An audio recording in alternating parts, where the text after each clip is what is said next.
संबंधित एक खास विषय ले लेना चाहता हूं। हम जीते हैं, खाते हैं, पीते हैं, हम आहार करते हैं, हम निहार भी करते हैं, लघु शंका यानी मूत्र भी करते हैं, शौच विष्ठा भी करते हैं, हमारे शरीर से पसीना भी बहता है, हम हवा लेते हैं। आप कह सकते हैं कि हम हमारे श्वास लेने और श्वास छोड़ने का आधार हवा है। हम सोचते भी हैं, हम बोलते भी हैं।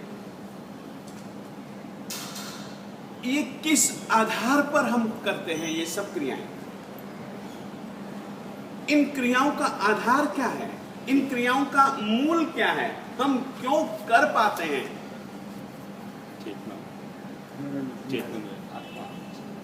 चेतन है। ठीक है, ये क्रियाएं करने वाला चेतन है, मगर मैं यह नहीं पूछ रहा हूं कि करने वाला कौन है, क्यों कर पाते हैं? क्योंकि हम जीव हैं।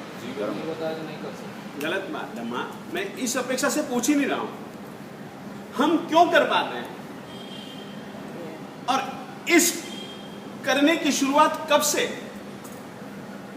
आज मैं इस विषय को लेकर के जैन परंपरा हमारा जिनमत क्या मानता है, इस विषय में थोड़ी सी कुछ बातें बतला देना चाहता हूं।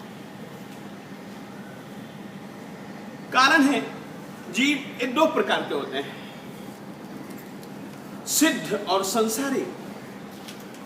संसारी जीव जो होते हैं वे सशरीरी शरीर सहित होते हैं, और जो सिद्ध जीव होते हैं वे अशरीरी ये बिना शरीर के होते हैं।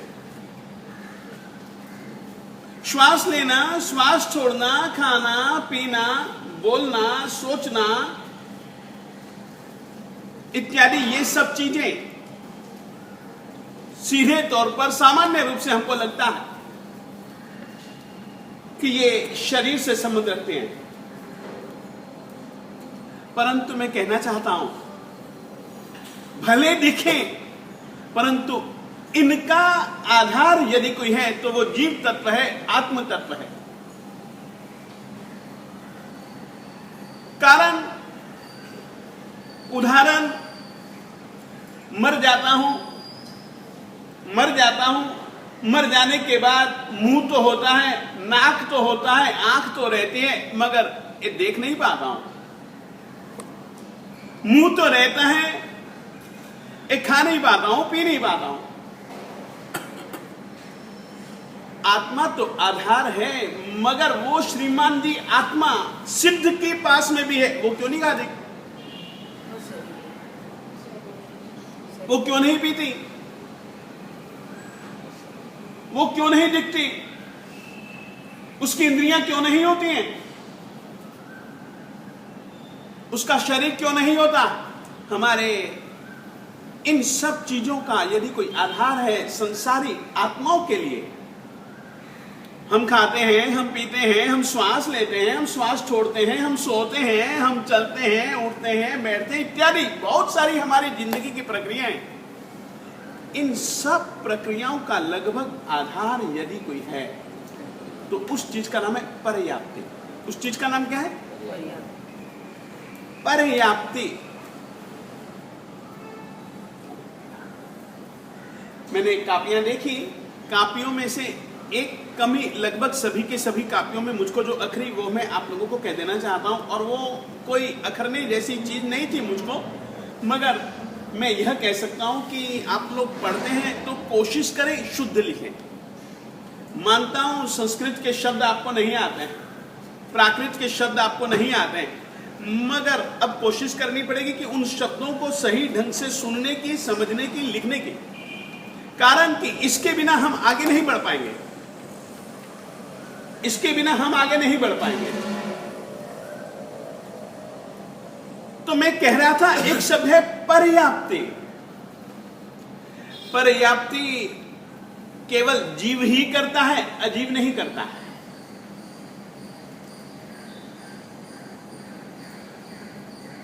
और जीव ये पर्याप्तियों को एक बार पूरा करता है, मगर पूरी की पूरी जिंदगी भर तक ही उनका उपयोग करता है।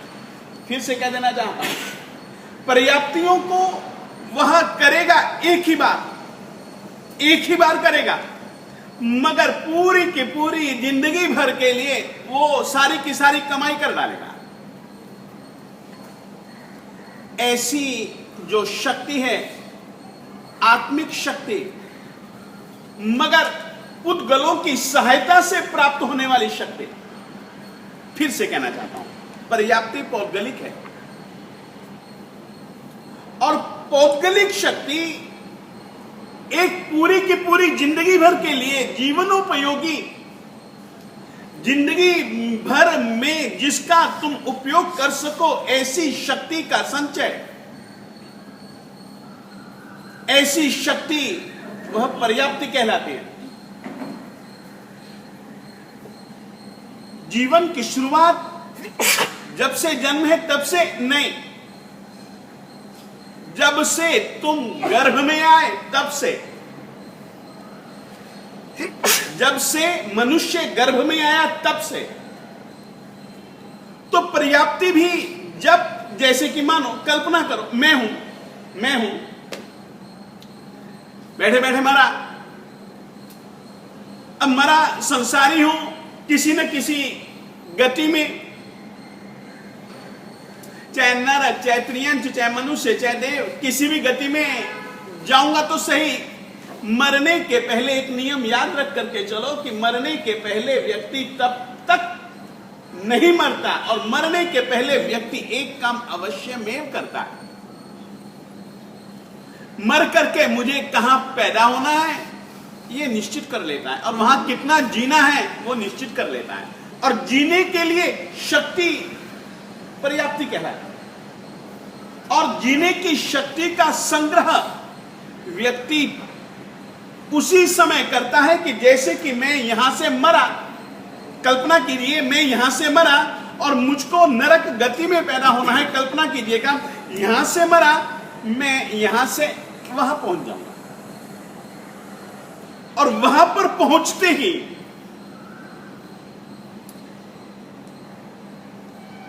मरने के पहले आगामी जीवन की स्थिति, यानी कि आयुष्य, आगामी जीवन में मेरा शरीर कैसा होगा, मेरा तन कैसा होगा, मेरा मन कैसा होगा। तन के लिए हम सब कुछ इसी जीवन में नक्की कर लेते हैं, और यहां से मैं मरा, और मान लो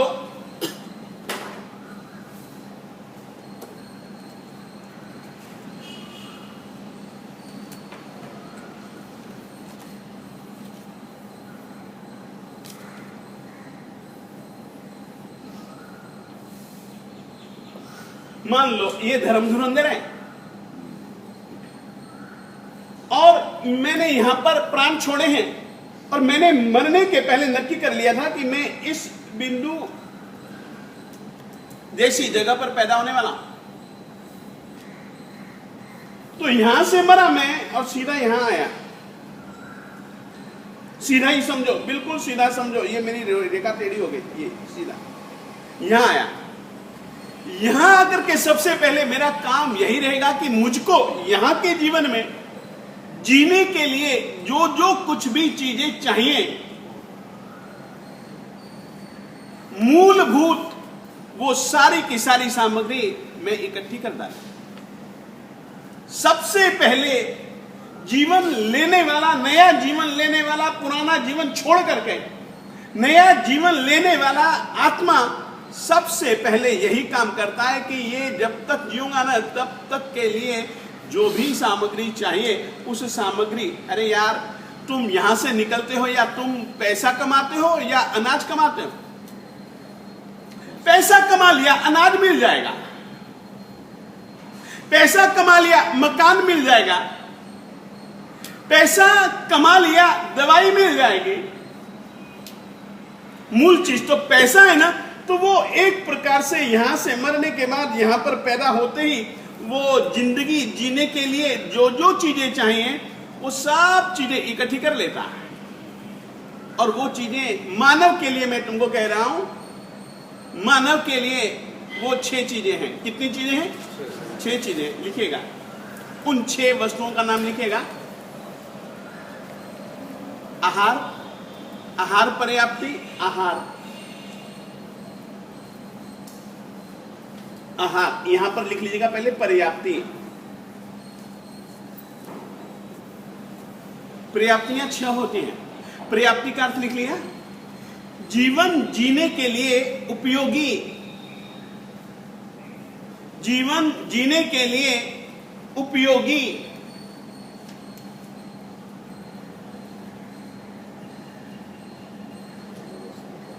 जीवन जीने के लिए उपयोगी जो शक्ति, वह शक्ति पर्याप्ति कहलाती है। जीवन जीने के लिए उपयोगी जो विशिष्ट शक्ति, वह पर्याप्ति कहलाती है।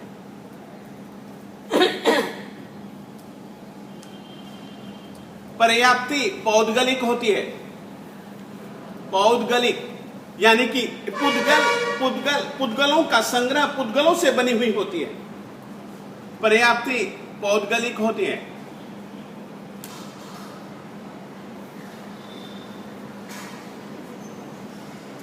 पर्याप्तियां 6 होती हैं।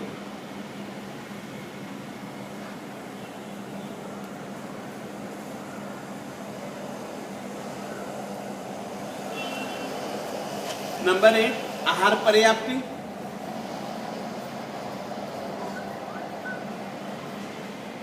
नंबर 2 शरीर पर्याप्ति,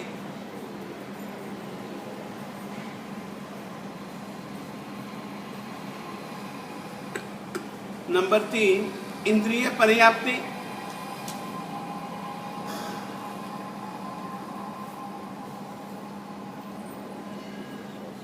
चौथा नंबर श्वासोच्छ्वास पर्याप्ति, श्वासोच्छ्वास,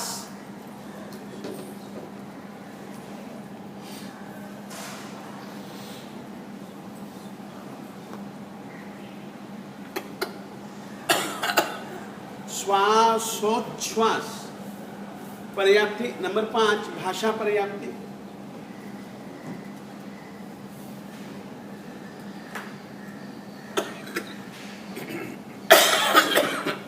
नंबर 6 मनः पर्याप्ति।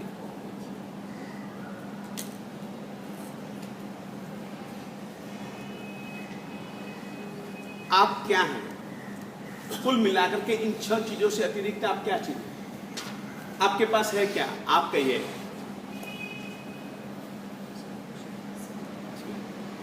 इन 6 चीजों के सिवाय आपके पास में शेष कौन सी चीज बचती है? मनः पर्याप्ति का संबंध सोचने विचारने से है। भाषा पर्याप्ति का संबंध बोलने से है। ठीक है। श्वासोच्छ्वास, इसका संबंध तुम्हारे जीवन का जो आधार वायु तत्व जिसको तुम कह सकते हो, जैन परंपरा में उसको श्वासोच्छ्वास कहते हैं। श्वास लेना, श्वास छोड़ना, इसकी शक्ति है तुम्हारे पास। और क्या है? एक क्या है? तुम्हारे पास इंद्रियां हैं, कान है, आंख है, नाक है, जबान है, चमड़ी है। इससे तुम सुन सकते हो, देख सकते हो, सूंघ सकते हो, चख सकते हो, जान सकते हो, स्पर्श को महसूस कर सकते हो। और तुम्हारे पास में एक शरीर है, यहां से लेकर के यहां तक। और तुम्हारे जीवन का एक आहार है, खाना पीना। आहार भी है, निहार भी है। ये सभी के सभी जो जीवन संबंधी जितनी भी तुम्हारी प्रवृत्तियां हैं, उसका आधार यदि कोई जिन मत में यदि कोई है तो उस चीज का नाम है पर्याप्ति। उस चीज का नाम क्या है? पर्याप्ति यानी कि शक्ति।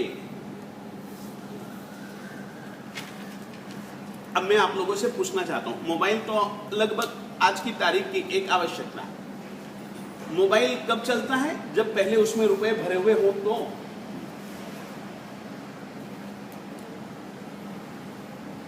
रुपए यदि नहीं है फिर चाहे जितना मर्जी तुम बटन दबाते रहो ना, नंबर दबाते रहो, लगेगा कभी हेलो हेलो से बातचीत हो सकेगी क्या?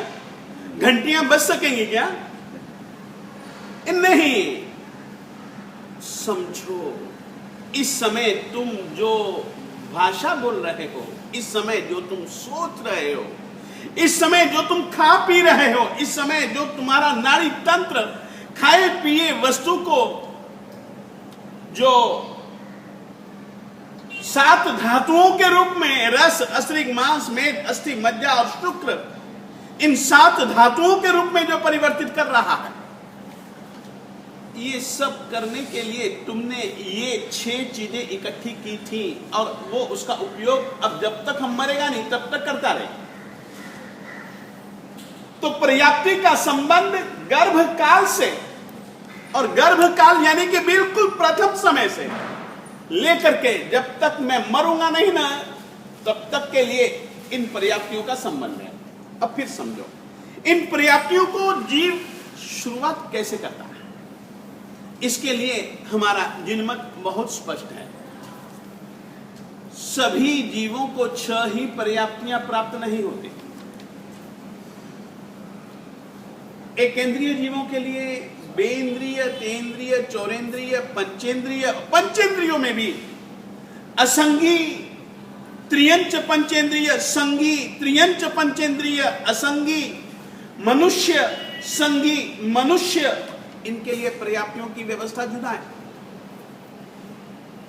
और देव और नारकियों के लिए पर्याप्तियों की व्यवस्था जुदा है। मैं आज केवल अपन मनुष्य है, सबसे पहले मानुष की बात करता हूं। हम शक्तियों का संग्रह किस क्रम से चालू करते हैं? और एक बात और कह देना चाहता हूं, पर्याप्तियों की शुरुआत एक साथ में होते हैं, पर्याप्तियों का समापन एक समय में नहीं होता है, क्रम से होता है। पर्याप्तियों की शुरुआत एक साथ होती है, मगर पर्याप्तियों का समापन एक साथ में नहीं होता है, क्रम से होता है। और उसी क्रम को ध्यान में रखते हुए कि जिस क्रम से खत्म होती है, उसी क्रम को ध्यान में रखते हुए ये 6 पर्याप्तियों का यह क्रम है। आहार पर्याप्ति पूरी होने के बाद में ही जीव शरीर पर्याप्ति पूरी करता है। शरीर पर्याप्ति पूरी होने के बाद में ही इंद्रिय पर्याप्ति पूरी करता है। इंद्रिय पर्याप्ति पूरी होने के बाद में ही अगली जो चौथी पर्याप्ति है, जिसको कि हमारे पारिभाषिक शब्द में आन पान पर्याप्ति कहते हैं, श्वास पर्याप्ति, वो पर्याप्ति पूरी करता है। उसके बाद मानव भाषा पर्याप्ति पूरी करता है, और उसके बाद ही मनः पर्याप्ति को जीव पूरी कर पाता है। एक बात और समझो,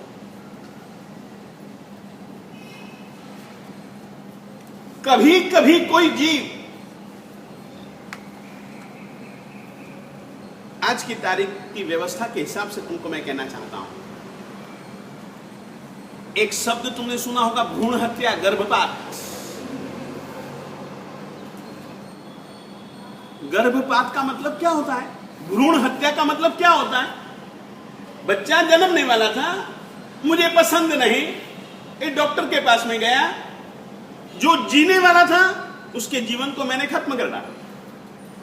यही होता है ना, पेट में ही मैंने उस बच्चे को खत्म कर डाला। इसका मतलब है भ्रूण हत्या। अब मैं थोड़ा सा ये बात कह करके तुमको एक दूसरी चीज समझाना चाहता हूं।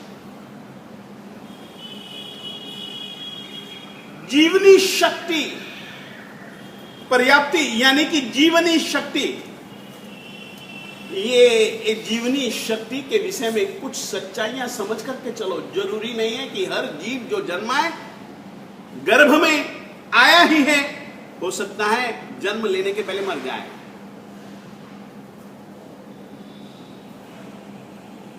फिर से कह देना चाहता, भ्रूण हत्या का प्रयोग मैंने इसलिए कहा क्योंकि तुम लोग जानते हो ये क्या चीज है। भ्रूण हत्या के समान ही जिस गर्भ में आए हुए जीव को जीने का अधिकार था, हमने उसके अधिकार को छीन लिया। कर्म शास्त्र में, आत्म शास्त्र में यह व्यवस्था नहीं है। जीवनी शक्ति पूरी इकट्ठी नहीं की, जीव मरता है, मर सकता है, ऐसे जीव को हम लोग अपर्याप्त कहते हैं। क्या कहते हैं? अपर्याप्त। जीवनी शक्ति जितनी इकट्ठी करनी थी, उस जीवनी शक्ति को पूर्ण रूपेण इकट्ठी किए बिना मरा हुआ जीव अपर्याप्त कहलाता है।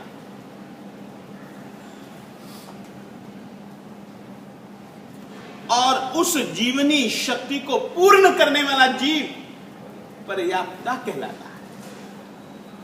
संसारी जीव या तो पर्याप्ता होते हैं या अपर्याप्ता होते हैं।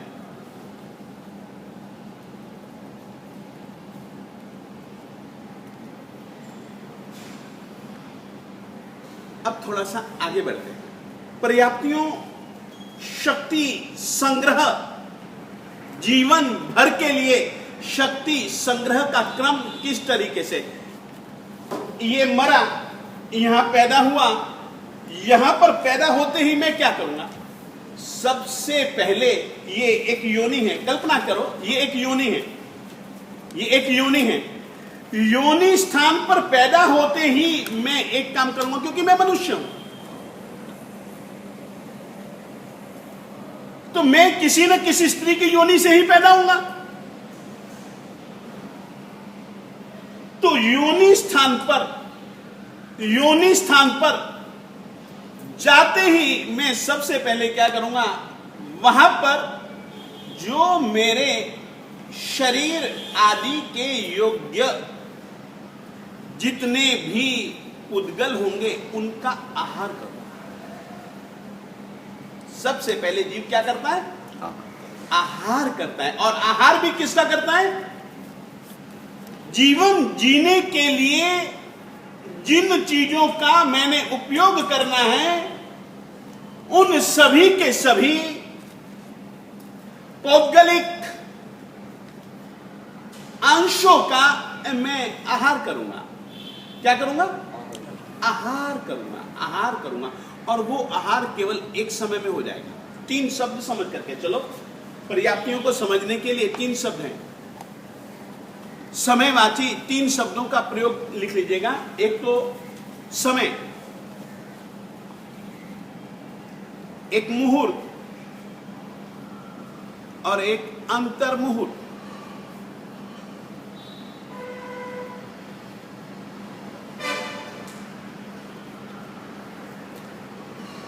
परिभाषा लिखिए। काल का अविभाज्य अंश समय कहलाता है।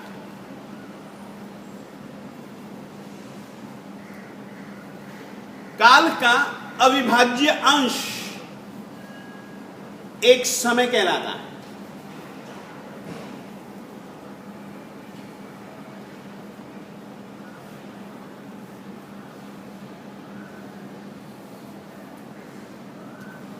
उदाहरण, दिन यानी कि 24 घंटे, दिन को हमने घंटों से विभाजित कर दिया तो 24 घंटे मिले। अब 24 को घंटे को यदि हम विभाजित करेंगे तो हमको 60 मिनट मिल जाएंगे। 1 घंटे को यदि हम समय में ही विभाजित करेंगे 60 मिनट मिल जाएंगे। अब 60 मिनटों में से यदि हम 1 मिनट को विभाजित करेंगे तो हमको कितने सेकंड मिल जाएंगे? 60 सेकंड को भी विभाजित कर देंगे प्रति सेकंड। इस तरीके से विभाजन करते घटी पल विपल इत्यादि का विभाग करते फिर तुम किसी का विभाजन न कर सको। समय के उस हिस्से का नाम है काल, के उस हिस्से का नाम है समय। एक समय यहां पर तो तुम भ्रूण हत्या चाह करके करवा सकते हो। जो अपर्याप्ता जीव होते हैं वे शक्तियों का संग्रह ही नहीं कर पाते, शक्तियों के संग्रह के बिना ही मर जाते हैं। ऐसे जीव क्या कहलाते हैं? अपर्याप्ता। क्या कहलाते हैं? अपर्याप्ता, यानी कि अपने योग्य पर्याप्तियों को पूर्ण किए बिना मरने वाला या मरा हुआ जीव अपर्याप्ता कहलाता है। अपने योग्य पर्याप्तियों को यानी कि जीवनी शक्ति को इकट्ठा करके मरने वाला जीव पर्याप्ता कहलाता है।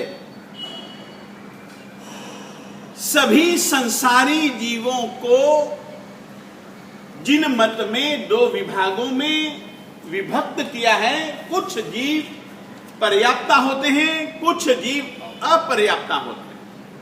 हो गया इतना विषय। सबसे पहले जीव पुराने देह को छोड़ करके जब कभी भी नए स्थान पर जाकर के, नई योनि, नई गति में जाकर के यदि किसी चीज का प्रारंभ करता है तो वो किस चीज का प्रारंभ करता है? और आहार पर्याप्ति का समय एक समय है। आहार पर्याप्ति कितने समय में पूरी कर लेता है जीव? एक समय में पूरी कर लेता है।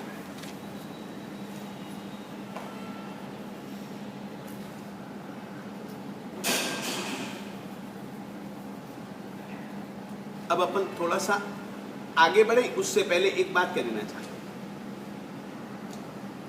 आहार पर्याप्ति की अपेक्षा शरीर पर्याप्ति की अपेक्षा से इंद्रिय पर्याप्ति की अपेक्षा से श्वासोच्छ्वास पर्याप्ति की अपेक्षा से भाषा, और भाषा पर्याप्ति की अपेक्षा से मन पर्याप्ति। थोड़ा पास में आ जाओ तो और ज्यादा अच्छा लगेगा। ये विषय थोड़ा सा नजदीक से समझने जैसा है। भाषा की अपेक्षा भी मन पर्याप्ति उत्तरोत्तर सूक्ष्म होते जाते हैं। उत्तरोत्तर आहार की अपेक्षा शरीर की अपेक्षा इंद्रिय की अपेक्षा श्वासोच्छ्वास, उसकी अपेक्षा भी भाषा, और भाषा की अपेक्षा से भी मन। ये पर्याप्तियां एक के बाद दूसरी क्रमिक सह है, मगर इनमें आप लोग निश्चित समझो, ये एक की अपेक्षा दूसरी, दूसरी की अपेक्षा तीसरी सूक्ष्म होती है। आहार पर्याप्ति का समय मैं केवल मानव की अपेक्षा से कह रहा हूं। आहार पर्याप्ति का समय जीव के लिए केवल एक समय है, और याद रखिए उतने सारे पुद्गलों का वह एक ही समय में प्रयोग कर लेता है, संचय कर लेता है, फिर उसी में से ही जो संचय किया आहार पर्याप्ति में से, उसी में से ही शरीर बनाता है। उसी में से ही क्या बनाता है? शरीर बनाता है।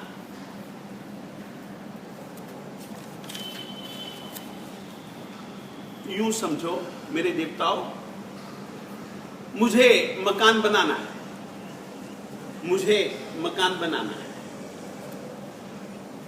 इंजीनियर महोदय से मैं मिला,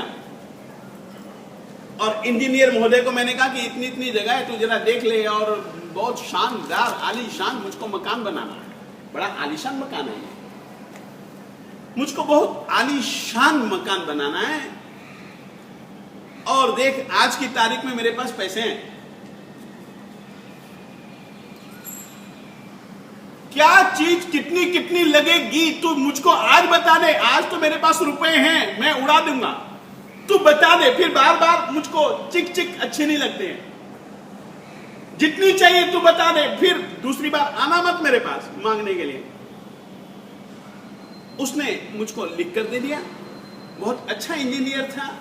कितनी लकड़ी चाहिए, कितना पत्थर चाहिए, कितनी मिट्टी चाहिए, कितना सीमेंट चाहिए, कितना पानी चाहिए, कितना लोहा चाहिए, कितना स्टील चाहिए अलमारी के लिए, ये सब चीजें उसने लिख डाली, और मैंने वो सब उसको व्यवस्था करके दे दी।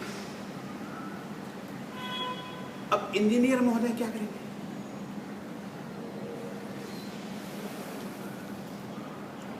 उसका विभाग कर देंगे। ये लकड़ी एक खिड़की के लिए, ये लकड़ी एक दरवाजे के लिए, ये सलिया ये इस काम के लिए है, ये सीमेंट ये इस काम के लिए है। विभाग करता है ना, उसी समय उसको विभाग करना ही पड़ेगा। आहार सारी की सारी चीजें इकट्ठी कर लेता है, फिर वह विभाग करता है। जो संचय किया, जो संग्रह किया, उसका विभाग करता है कि यार ये तो हो गया, परंतु इसमें से शरीर के लिए, मकान बनाने के लिए, दीवार बनाने के लिए ये ईंटें काम आएंगी, ये फर्श बनाने के लिए पत्थर काम आएगा। तो सबसे पहले आहार के रूप में संग्रह की हुई संपत्ति को, संग्रह की हुई वस्तु को सबसे पहले वह कहते हैं शरीर के लिए क्या काम आएगा, तो वो उसको अलग कर देता है। अब जब वो शरीर के लिए कर लेता है, मकान के लिए कर लेता है कि मकान के लिए तो सामग्री आ गई, मगर ये खिड़की के लिए है, ये सब इंद्रियां जो है ना, ये सब खिड़कियां हैं मेरे देवता, ये दरवाजे, मकान में दरवाजे भी चाहिए, मकान में खिड़कियां भी चाहिए। दरवाजों के बिना, खिड़कियों के बिना क्या कभी कोई मकान बनता है?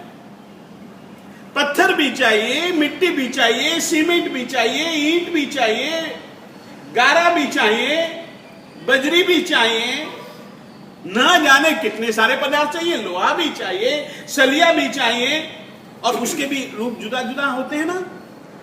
खिड़की इत्यादि के लिए तो खिड़की है, दरवाजे हैं, ये सीढ़ियां हैं, ये सारी व्यवस्था जो है।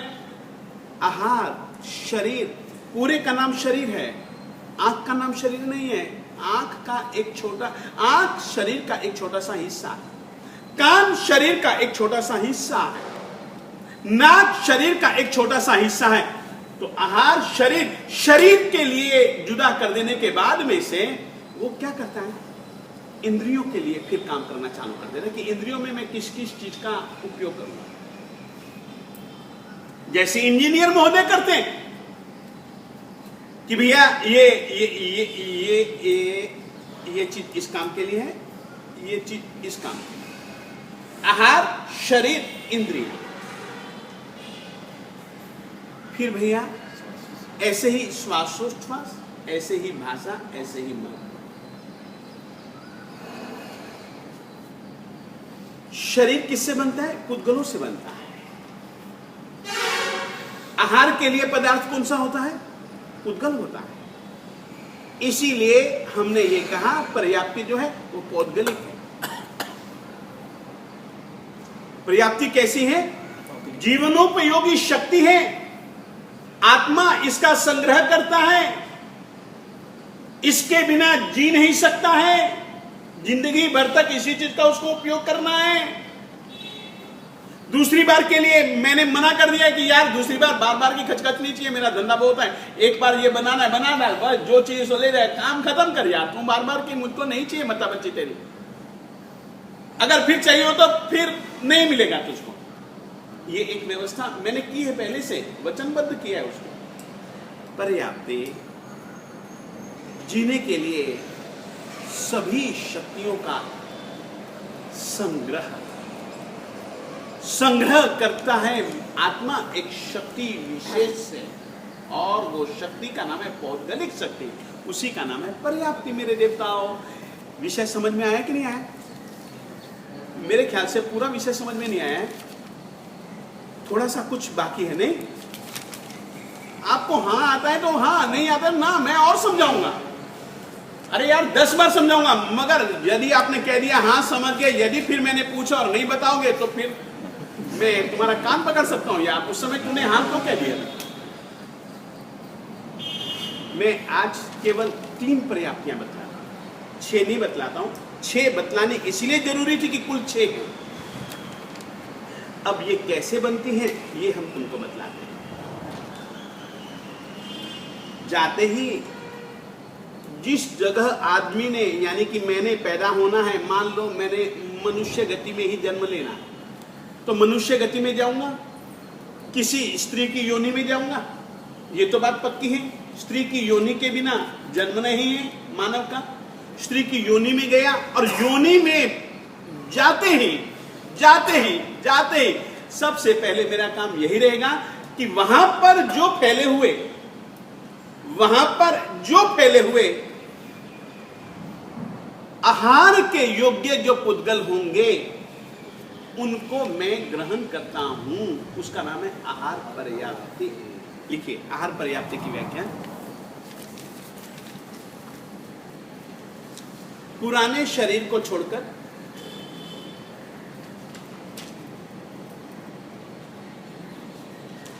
जिस योनि में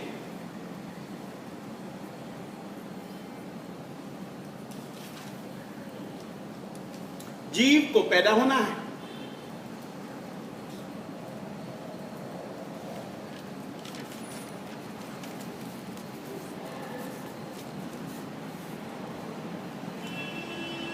उस योनि स्थल पर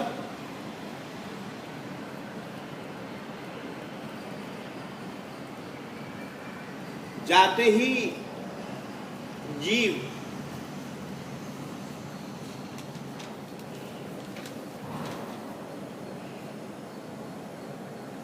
जिस शक्ति से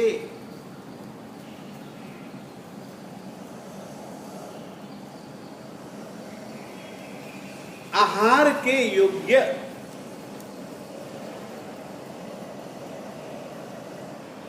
पुद्गलों को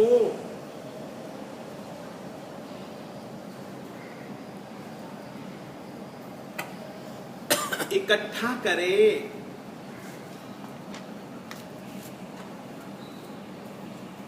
बस इतना लिखेगा। अब आप थोड़ा सा आगे की बात सुन लें। मैं आहार करता हूं, अभी मैं यहां से उठूंगा, नौकाशी आएगी, मैं खा लूंगा, मैं पी लूंगा। तो वो जो आहार है लगभग 2 रूपों में परिवर्तित होता है। कितने रूपों में? 2 रूपों में परिवर्तित होता है। या तो देखो मूत्र विष्ठा इत्यादि आहार ही तो बनता है, उसको कहते हैं खल। उसको क्या कहते हैं? खल। एक सेकंड, लिख मत। एक दूसरी चीज,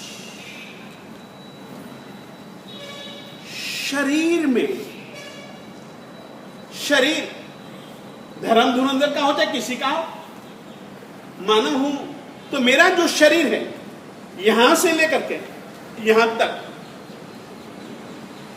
जो मेरा शरीर है, इस शरीर में क्या है? इस शरीर में क्या है? 7 धातुएं हैं। क्या है? 7 धातुएं हैं। एक ज्ञानचंद लिख मत। आहार शरीर में 7 धातुएं, और 7 धातुओं में से पहली धातु कौन सी है? रस। क्या नाम है उसका? रस। खल असार पदार्थ है। खल असार पदार्थ है। रस ने ही जाकर के वीर्य बनना। इसी रस में से ही मांस बनेगा, मेदा बनेगी, हड्डी बनेगी, मज्जा बनेगी। ये सब बनेगा ना, किस में से बनेगा? रस में से बनेगा। बस आहार के पुद्गलों को तुरंत जीव लिया और उसको 2 विभागों में परिवर्तित कर देता है। कितने विभागों में? 2 विभागों में। एक विभाग खल यानी कि असार, दूसरा विभाग रस यानी कि जानदार उपयोगी चीज। शरीर के लिए उपयोगी चीज रस है। अब क्या लिखा आप लोगों ने? आहार योग्य पुद्गलों को ग्रहण करना और उन पुद्गलों को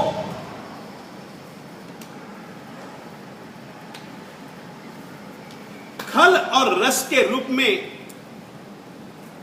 खल और रस के रूप में, खल यानी कि असार, हम खाते पीते हैं, शरीर में से ही मल मूत्र तो निकलता है ना यार। ये मल मूत्र के रूप में परिवर्तित करने की शक्ति आहार के योग्य जो पुद्गल हैं उसमें से पैदा होती है।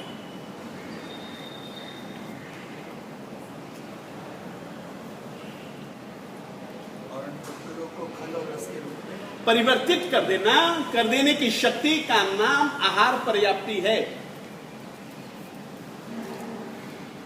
केवल खाना नहीं, आहार के योग्य पुद्गलों को ग्रहण करना नहीं, ग्रहण करने के बाद में खल, सार, सार और असार, असार को जुदा कर देने की शक्ति शरीर में ही तो है ना, और किसमें?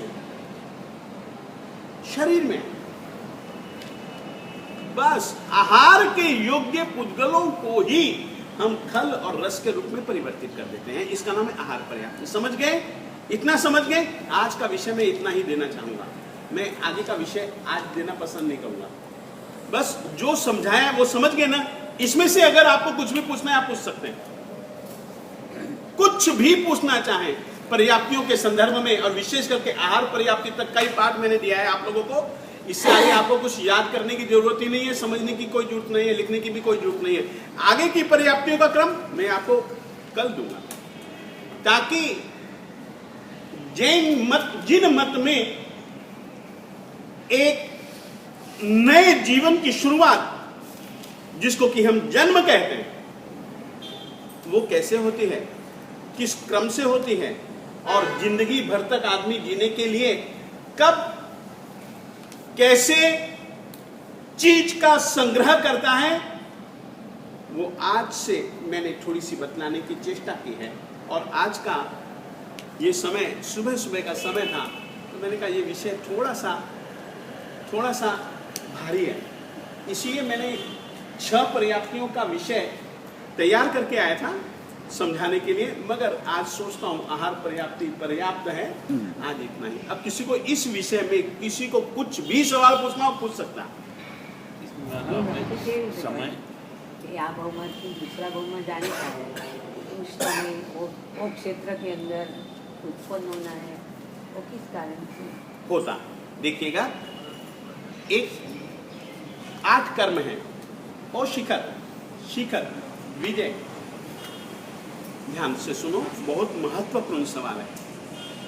आपने सवाल को सुना ही नहीं, और बहुत महत्वपूर्ण सवाल है, और इसी से संबंधित इनका सवाल जो आज मैंने पाठ दिया ना, उसी से संबंधित इनका सवाल था, इसलिए मैंने आपको थोड़ा सा बीच में रोका। हाँ, महाराज साहब जी ने पूछा है, इस गति में जाना है, इस योनि में जाना है, यहाँ इतना रहना पड़ेगा, यहाँ ऐसा ऐसा शरीर होगा, आत्मा के पास में ऐसी ऐसी ज्ञान शक्ति होगी, दर्शन शक्ति होगी, सुख दुख की संवेदना होगी, ये नक्की कैसे किया जाता है? एक बात कहना चाहता हूं महाराज, तुम्हारे हाथ में खाने का काम है। मैं रोटी खा जाता हूं, दाल, शाक, सब्जी, शरबत वरबत सब पी जाता हूं, दूध चाय वाय सब पी जाता हूं। इसको पचाने की क्रिया क्या आप करते हैं? फिर से, खाना मेरे हाथ में है, मैं अमृत पीऊं चाहे मैं विष पीऊं, चाहे मैं गली सड़ी वस्तु खाऊं चाहे अच्छी पौष्टिक पदार्थ खाऊं, चाहे मैं रसायन का सेवन करूं चाहे मैं औषधि का सेवन करूं, सेवन करना धर्म धुरंधर के हाथ में है। सेवित वस्तु को रस, अश्रिक, मांस, मेद, अस्थि, मज्जा के रूप में परिवर्तित करने का काम क्या है? एक अंदर तंत्र है, जिसको कि तुम नाड़ी तंत्र कहते हो, जिसको कि तुम पाचन तंत्र कह सकते हो। वो तुम्हारे हाथ में नहीं है, तुम्हारे हाथ में कर्म है। अब कर्म का परिणाम किस रीति से मिलेगा, वो तुम्हारी मर्जी पर नहीं चलता है। जहर खा लिया तो जहर खाने का मतलब ही यही है कि धर्म धुरंधर विजय की राम नाम सत्य है, मुर्दा साला मस्त है, हो जाएगा। मगर यदि मुझको मस्त नहीं होना और मुझको जीना है, तो जो मेरे लिए खाद्य पदार्थ है, भोज्य पदार्थ है, उसके प्रति मुझको विवेक रखना पड़ेगा। खा लिया तो परिणत हो जाएगा, वहां जाना है। कर्म करते समय आदमी निश्चित कर लेता है। मैंने आप लोगों को कहा, मरेगा तभी जबकि वह निश्चित नहीं कर लेगा कि अगले जीवन में मुझे कहां जाना है, कैसा शरीर पाना है, कैसे मुझको वहां जीना है, मेरा शरीर कैसा होगा, गोरा होगा, काला होगा, कुबड़ा होगा, मेरे शरीर की गंध कैसी होगी, मेरे शरीर का वर्ण कैसा होगा, मेरी हड्डियां कैसी होंगी, ये सब कुछ, मैं हट्टा कट्टा होऊंगा या पतला दुबला होऊंगा, मेरी हड्डियों की मजबूती कैसी होगी, इसके लिए संस्थान शब्द है, सहनम शब्द है, ये सब कुछ पहले नक्की कर लेता है। एनु नाम नाम कर्म ज्યાં મારે જવું છે, જ્યાં મારે उत्पन्न થવું છે, उसका नाम नाम कर्म, कितना पैदा होगा उसका नाम आयुष्य कर्म, मेरा शरीर कैसा होगा, मेरा रंग रूप कैसा होगा, मेरा श्वास उच्छ्वास लेने की शक्ति कैसे होगी, वहां पर पैदा होने के बाद में धर्म धुरंधर को कैसे कैसे रोग पैदा होंगे, ये वेदनीय कर्म है नहीं। वहां पर पैदा होने के बाद में मेरी इंद्रियां कैसी होंगी, नाम कर्म प्लस ज्ञानावरणीय कर्म। क्षेत्र से महावीर क्षेत्र में उत्पन्न हुआ तो कैसे नक्की करता? એ તો દરેક ઠેકાણે કોઈ પણ ગતિમાં જે જનારો છે એ પહેલાથી જ નક્કી કરી 5 વસ્તુઓ નક્કી કરવાની હોય છે, આયુષ્ય, ગતિ, જાતિ અને બીજી 2 વસ્તુઓ છે એ મને ખ્યાલ નથી હાલના। 5 वस्तुओं का 5 निर्णयों के बिना कभी भी जीव मरता नहीं है, ये एक नियम है। उसमें गति, उसमें जाति, एक स्थिति यानी कि आयुष्य, कितने समय तक मैं वहां जीऊंगा, मैं किस जाति में पैदा होऊंगा, 1 इंद्रिय में, 2 इंद्रिय में, 3 इंद्रिय में, 4 इंद्रिय में, 5 इंद्रिय में, मनुष्य को मालूम नहीं पता नहीं। हाँ, नहीं पता लगता है, मैं मना नहीं करता हूं। हाँ, अरे यार पता भी लगता है, मैं कहां से आए ये भी पता लगता है, उसको जाति स्मरण ज्ञान का है। यदि पता न लगता होता ना धर्मबोधि, तो केवली परमात्मा कहते नहीं। आदिनाथ दादा से भरत ने सवाल पूछा, साहब कोई तीर्थंकर का जीव है? ये मरीचि जानते थे, वे भविष्य का ज्ञान था, कहां पैदा होगा, कैसे कैसे पैदा होगा। हम कहते हैं कि केवली प्रत्येक ज्ञेय पदार्थ की त्रैकालिक स्थिति को जानता, तो जानता है, इसी कारण से वो जानता है। ठीक है, हमारे पास में तो वो जानने की शक्ति जिसको हम ज्ञान कहते हैं वो आवृत है, उनकी अनावृत है, वे जानेंगे, वो जानते हैं राजा, ऐसी कोई बात नहीं। और जानने के लिए प्रयास करेंगे यार, अपन केवल ज्ञान पाएंगे, आज नहीं कल पाएंगे तो सही है। पाना पर्याप्ति से संबंधित कोई सवाल पूछना पूछ लीजिए। और आपको कहना चाहता हूं महाराज, नाम कर्म के 2 भेद, पर्याप्त नाम कर्म और अपर्याप्त नाम कर्म। ये मैंने जो बतलाया पर्याप्ता अपर्याप्ता, पर्याप्ता भी जो जीव बनता है वो पर्याप्त नाम कर्म के कारण से, अपर्याप्ता यानी कि पर्याप्ति पूरी किए बिना भी जो जीव मरता है वो अपर्याप्त नाम कर्म के उदय से। ये मैंने लिखवाया नहीं, ये देवता तो अभी लिख मत, क्योंकि ये जितना लिखा है उतना ही याद करके लाना है। मैं लिखवा तो बहुत कुछ सकता हूँ, मगर मैं नहीं चाहूंगा कि जितना लिखा है वो याद करके आओ, तुम्हारे दिमाग में बैठना चाहिए विषय। भ्रूण हत्या होती है तो पर्याप्त नाम कर्म बिल्कुल निश्चित, क्योंकि इसके विषय में मैं यह कह सकता हूं, पर्याप्तियों का काल जब मैं समझाऊंगा तो आपको अपने आप स्पष्ट हो जाएगा कि कब भ्रूण हत्या होती है, आपको उसी समय पता लग जाएगा। मैं बतलाने वाला हूं, कल बतला दूंगा तुमको, आज नहीं कल।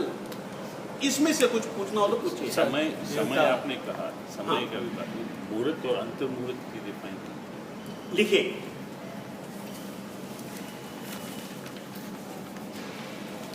काल के 3 भेद हैं, लिखिएगा। काल के 3 भेद हैं।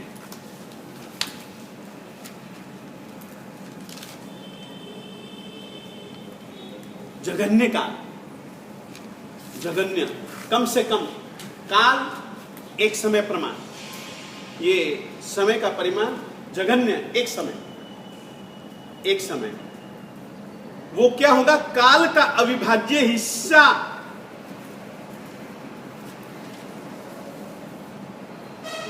घटी को पलों में विभक्त किया, पलों को विपलों में विभक्त किया, विपलों को प्रति विपल में विभक्त किया।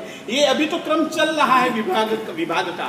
अविभाज्य, जब आप विभाग कोई कर ही ना सको, ये पट्टा इतना बड़ा है, इसके विभाग सैकड़ों तुम करोगे, सैकड़ों तुम कर सकते हो, सैकड़ों कर देने के बाद में कोई एक हिस्सा लीजिए, उसके भी तुम कई हिस्से कर सकते हो। धीरे धीरे करते करते ऐसा भी पल आएगा जो इतना हिस्सा बचेगा जिसका कि तुम कोई दूसरा हिस्सा नहीं कर पाओगे। काका अविभाज्य हिस्सा कर भी नहीं सकते। क्या कहा? का अविभाज्य हिस्सा समय कहलाता, एक समय, परमाणु जैसा हो। बिल्कुल। परंतु एक बात याद रखिए, काल अरूपी है, परमाणु रूपी है। मैं इस विषय की चर्चा भी आगे करने वाला हूं अजीब तत्व के अंतर्गत। काल क्या है, धर्माष्टिका क्या है, ये पुद्गल क्या है, ये सब कुछ तुमको हम बतलाएगा, जरूर बतलाएगा, आते रहोगे तो। ओके, काल, और फिर दूसरा लिखेगा जगन्य काल। हाँ, जघन्य, जघन्य एक समय लिखेगा, एक दूसरा काल लिखेगा मुहूर्त। 48 मिनट प्रमाण काल का नाम है मुहूर्त।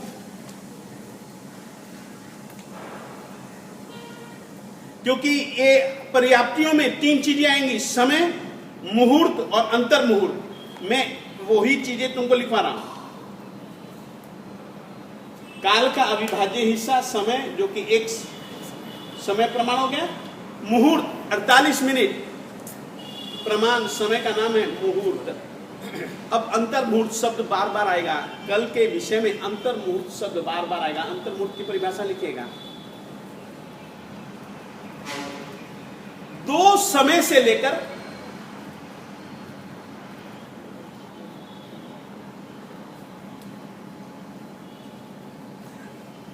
48 मिनट में एक समय कम हो, इतने बीच के काल का नाम है मध्यम मुहूर्त।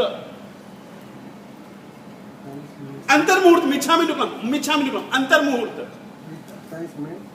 48 मिनट में एक समय कम, और इधर से एक समय से ऊपर का समय, 2 समय से लेकर के 48 मिनट में एक समय कम है, इतने काल का नाम है अंतर मुहूर्त। तो अंतर मुहूर्त तो असंख्याता प्रकार का है ना। 2 समय, 3 समय का भी अंतर मुहूर्त हो सकता है, 4 समय का भी हो सकता है, 10 समय का भी हो सकता है, 40 समय का भी हो सकता है। तो समय तो एक अविभाज्य हिस्सा है, तो समझ लो कि अंतर मुहूर्त के कितने भी हो सकते हैं।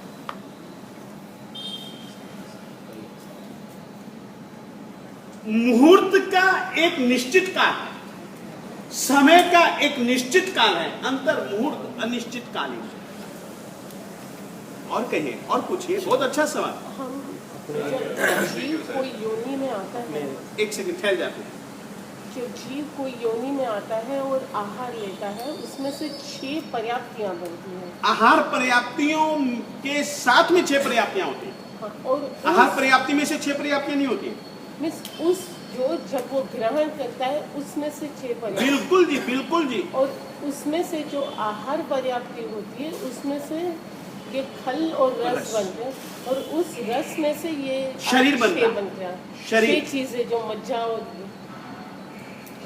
अच्छा, इसमें और भी कुछ परिवर्तन होता है माँ, वो मैं कल बतलाने की चेष्टा करूंगा। विषय आएगा माँ, वो भी मैं बतलाऊंगा। यानी जो योनि में से जो इकट्ठा करता है उसमें से 6 पर्याप्ति। योनि का उसमें मतलब वो- समझती हो क्या होता है? योनि उत्पत्ति स्थान, लिखिए योनि यानी उत्पत्ति स्थान। 84 लाख जीवा योनियां होती है ना, योनि यानी उत्पत्ति स्थान।